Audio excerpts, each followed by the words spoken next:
yesterday. So that's life. Death. The Golden State Warriors. Oh. They're dead. I'm burying them today. Why? Because someone that doesn't even play for their team quit on them. What's his name? Bob Myers. Bob Myers. Bob Myers resigns as the Warriors GM, who put together the dynasty that was the Golden State Warriors. And this to me says, I'm not going to be the one to pay Wash Draymond and Wash Clay $40 million. Someone else will have to do it. That's the only reason he stepped away. But this to me is the first domino that falls, in my opinion, of the Warriors not being the Warriors anymore. And I don't think this core of Steph, Draymond, and Clay, I don't think they have one more in them at this point.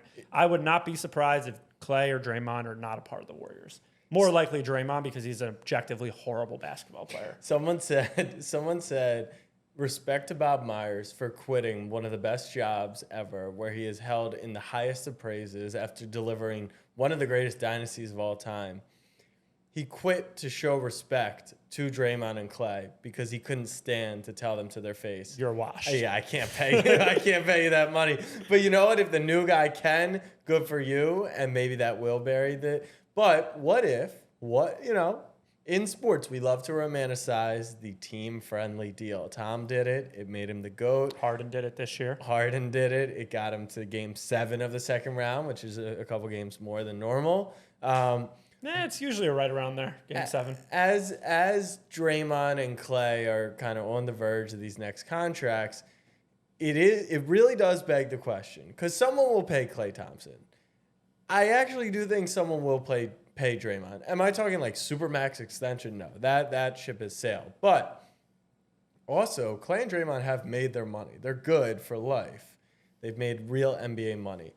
Do you think that they would take the team-friendly deal? And would you still bury them if, let's say, obviously Steph will get paid, but if Draymond and Clay were like paid as role players, they found a way with all their assets, they moved Jordan Poole off the team, maybe they moved Wiggins, but then that cleared up space. Are you asking me if a team with Steph Curry and 2 max slots, I think, can win a championship? 1 max slot. Yes. Duh. So, I just don't foresee that So you don't happening. think it'll happen? No. Who do you think is more likely to take a team-friendly deal? Is it Draymond or is it Clay? I think the answer is Draymond, because I think even though he is the most obnoxious human being on the face of the earth, he does have a little bit of self-awareness and realizes that if it's not the Warriors, it's the podcasting microphone for me, and that's about it. He does love doing the podcast, so it appears. But it's as simple as there's going to be a heavy market for a shooter rather than a market for a shooter who makes shots or just someone who shoots? To each their own. Rather than a market for someone who is glorified Ben Simmons. Okay. So if all that works out and they're team friendly and this, that, but I've learned in my life, in sports, with my friends, with anybody, people like money and more of it. Yeah. So because in the team friendly, if they were like, you know what, we could run it back, and Harden learned this the hard way, just because you take the team friendly deal doesn't necessarily guarantee anything. So on the flip, Clay, Draymond could be sitting there like, I have 4 championship rings. Right. How about you pay me $4 million more a year to go play in? I don't know. I do think the fact that it's Golden State brings a little bit of love. Like, I don't think you take team-friendly deals if you get stashed away in Oklahoma City. But you're in the Bay Area. You're in the tech scene. You got good connections out taxes. there. High taxes is a good point. So, yeah, we'll see.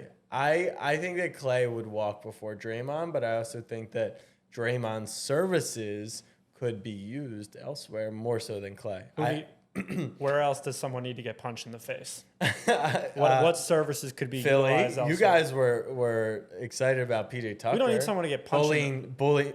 Maybe that was what he needed.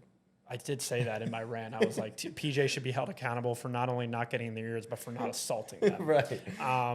But yeah, I don't foresee anyone wanting a bad basketball player on their basketball team. We don't have time for this.